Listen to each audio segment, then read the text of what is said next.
Good morning, class, and welcome to Module 3 of our course. Today, we will be taking a look at school-age children and adolescents.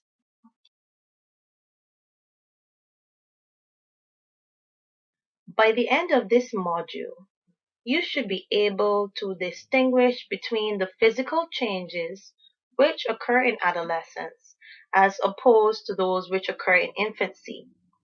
You should be able to describe the system's approach to parenting and explain Garner's theory of multiple intelligences.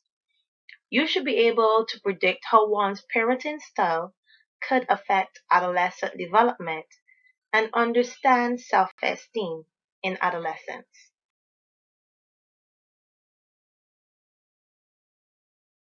Memory strategies are said to improve during the middle childhood age. And when we say memory strategies, we are talking about the purposeful mental activities that a child would use in order to store and to retain information given. And one common strategy which is used at the beginning is rehearsal. And it is as it says, simply repeating information over and over and over again to yourself until you learn it. As in when you were in school, you learned your tables, you repeated them over and over until you learned them. And as time goes on, another strategy is employed, and this is called organization. And this happens when the child groups related items of information together in order to remember them. By the end of middle childhood, children grow towards another strategy, and this strategy is called elaboration. And this happens when the individual makes a relationship between the two pieces of information in order to remember it. So this brings us to the topic of metacognition.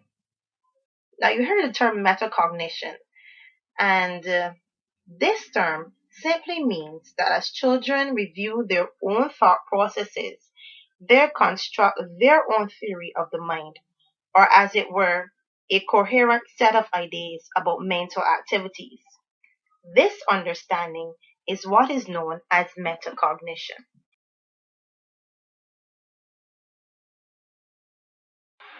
Since we are speaking here about memory and retention, we can also look at the topic of intelligence.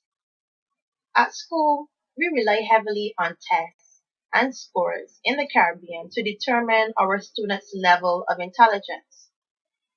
Now, there's some debate on whether this is an accurate measure of one's intelligence, and it is here that we also can view the work done by Howard Gardner on this topic, who has a theory of multiple intelligences. Now, he believed that individuals have different types of intelligences. These being, for example, we have linguistic, logical, mathematical, spatial, musical, bodily kinesthetic, interpersonal, intrapersonal, naturalistic, and existential. Now let's listen as he explains his theory in the following video. I'm a researcher in psychology, and after I finished my training, I worked with two populations, with children, from different backgrounds and with different talents, and I worked with brain damage patients who were once okay, but who suffered a stroke or trauma or missile wound or a tumor, some kind of brain damage. And so in the morning I'd work with these patients, and in the afternoon I'd work with children. And what struck me was when you have brain damage, the single most important thing is where the brain damage is. Is it in the left hemisphere, the right hemisphere? Is it toward the front or toward the back? Is it superficial or deep? And depending on where you have the brain damage, you have different strengths and weaknesses. You might lose your language, you might lose your musical ability, you might lose your ability to find your way around, and so on. Similarly with kids, I found some kids were good in music, some kids were good in art, Some kids were good in athletics. Some kids were very good at convincing you of things. Some kids would do very well in learning foreign languages but couldn't do math. Some kids were great in science but couldn't analyze poetry. And I was just noticing this and was interested when I was surprised that somebody could do something but couldn't do something else, or vice versa. So this was all swirling around in my mind, and then I had the opportunity to put my observations together into some kind of a book. And at a certain point it struck me that there was something fundamentally wrong with the word intelligence. Namely, there was only one way to be smart, and we could find out how smart you were by giving you a test for an hour called an IQ test. And my big insight was that IQ testing in SMART was a pretty good predictor of how you would do in a certain kind of school, the kind of non-religious, non-memorizing school that we have in the West, in the United States and Europe.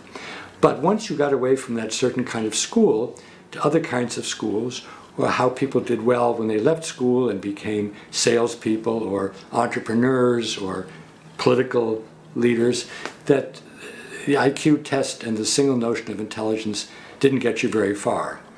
And what I did in my book, Frames of Mind, which was published in the early 1980s, was to pluralize the word intelligence, making it intelligences, and try to describe what are the several human capacities which we all have, but we differ in which intelligence is strong, which one is average, and which one is not very good.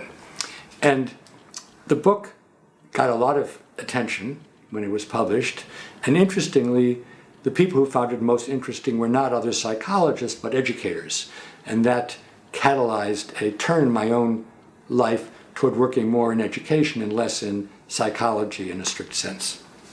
Well, I think the main findings have been that you can adduce evidence for a number of different intelligences, and the way that you test this is to see whether if a person is good in something, they're necessarily going to be good or bad in something else.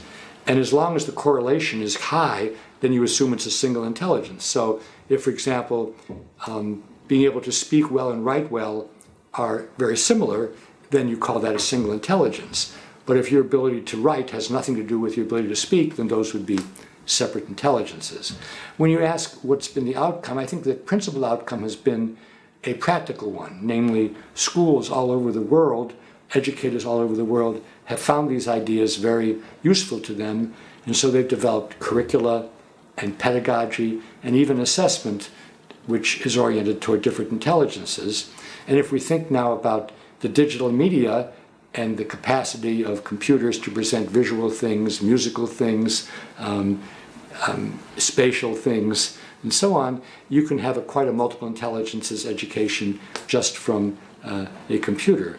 And so that's very useful for a time when we're trying to see which things we can present digitally and which things one has to be present, in person. I don't think you can do much to develop bodily intelligence sitting in a computer, but you can do a lot to develop musical or mathematical intelligence.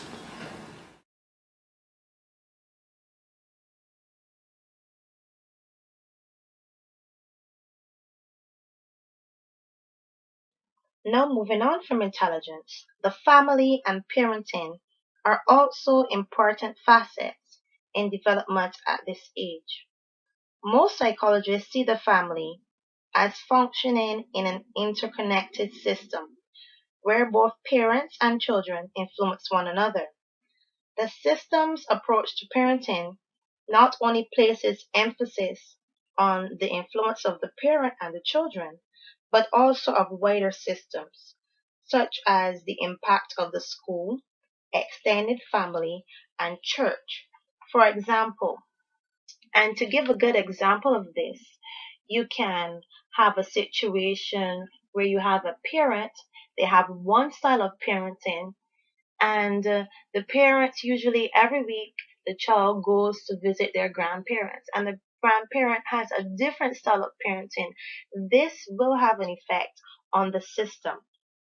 And although there is a system view to the family, one's parenting style or the way one parents does still have an effect on the system and the child. The style of parenting was first placed into three patterns or categories by psychologist Diana Baumrind in 1967, and it was further edited by the addition of one more style by Mokobi and Martin in 1983, making it a total of four styles or categories of parenting that we use today. And I will explain each category. We first have the authoritarian parent. Now, basically, this is the parent who demands much. They have a lot of rules that must be followed. For example, this is a strict parent, and at the same time, they have a low level of communication with their children or low warmth. It is a do what I say, no questions asked type of parenting. Then we have the permissive parent. These are the type of parents who show warmth and love to their children, but there are no rules, no demands, and basically there's a lack of parental control over their children. The children thus are the ones running the show as it were, because they can do what they want when they want. Then we move on to the uninvolved parent. This can be coined as well the neglectful parent. They show neither warmth nor demand anything from their children. These parents usually don't spend a lot of time with their children, and the children can do whatever they like. And the final type is the authoritative parent. Now, this type of parent communicates with their children, they show love and warmth, and at the same time, there are still rules and regulations to be followed. These parents find the right balance between giving demands in the relationship without lauding their power over the child. The child still feels as though they have a voice. And this type has been associated with the most positive results or outcomes. Authoritative parenting has been found to be associated with children's and adolescents' good school adjustments, high level of performance, strong school engagement, and positive attitudes towards school, according to Ionola, Statin, and Numri in the year 2000.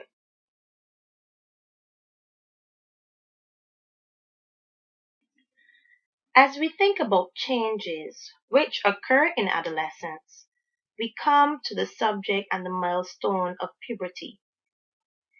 This stage in a child's life is characterized by changes both in the body and in the brain. If we were to summarize the changes which take place at this time, we will first have to talk about the fact that this time in a child's life is marked by what is known as a growth spurt, as teens grow several inches in height and weight at this time. One interesting fact here is that adolescent girls generally grow taller at a younger age than a boy, but this is only short-lived or for a short while, as boys usually surpass girls in height and weight around 14 or 15 years of age and onward. This period is also marked by sexual development in both girls and boys. There are outward and inward changes. For girls, we have the development of breasts, hips broaden, and they see pubic hair, and they also experience their first menstruation or their first period. For boys, they have pubic hair, facial hair, and body hair. They also see penis enlargement and their first experience at ejaculation, which usually comes in the form of wet dreams. And we also have the deepening of the voice. It should be noted here as well that the brain also undergoes changes at this stage, as information usually transmits faster in the teenage brain than in the young child's brain. Self-esteem is also another major theme when it comes to the adolescent child. And it seems as though there's a general trend for self-esteem to drop in the early elementary school years as children compare themselves to one another before it rises higher in adolescence. It is important to note here as well that teens don't see self-esteem as one broad thing, but they see self-esteem in various categories or compartments. For example, you can have academic self-esteem, social self-esteem, and physical self-esteem. Therefore, a teen may have high self-esteem in one area and a low self-esteem in the next.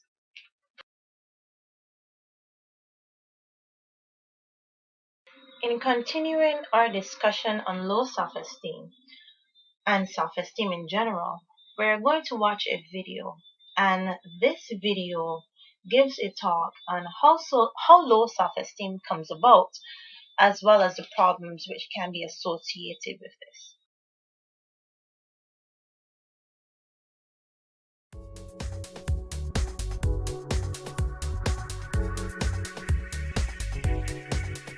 Hi, Dr. Winter. Hi, Allie. So we're talking about low self-esteem. How does a child develop low self-esteem? Low self-esteem comes about when a child feels helpless, when there's a situation where he's helpless to fix it. Children will always prefer to feel guilty than feel helpless. I don't know why. It's just how we're built. For example, if there's discord at home, parents are fighting, for example, there's all types of commotion. They'll feel like they did something to deserve it. They'll feel like they did something to upset mommy who's yelling at daddy, or vice versa, whatever it may be.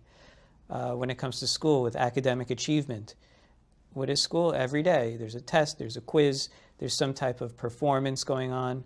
Oh, me, pick me. If they get the right answer, they're acknowledged by the teacher. It could also work in the reverse. Let's say they don't get those good grades. What if they get poor grades? Over and over again, they start learning the lesson, I'm not smart, or which really translates down to, I'm not good. And what about the social elements at school?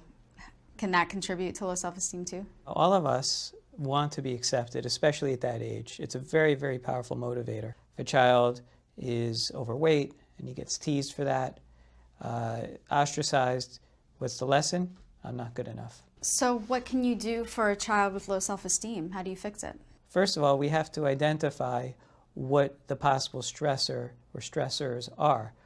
What is causing this child not to feel good enough? Why is he judging himself so harshly? The world can't tear us down unless we tear ourselves down first. Nobody can tear you down. Nobody.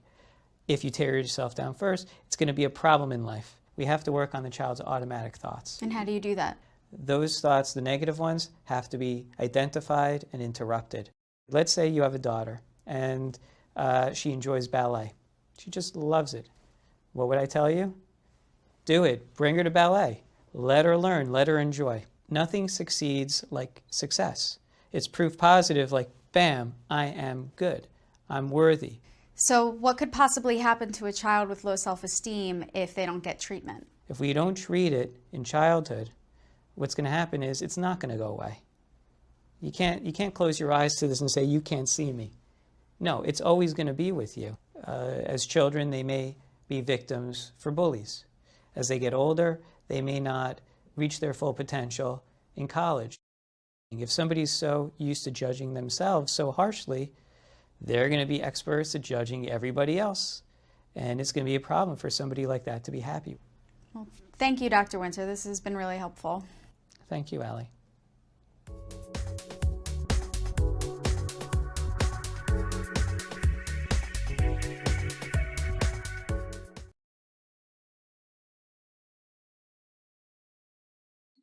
That's it for today.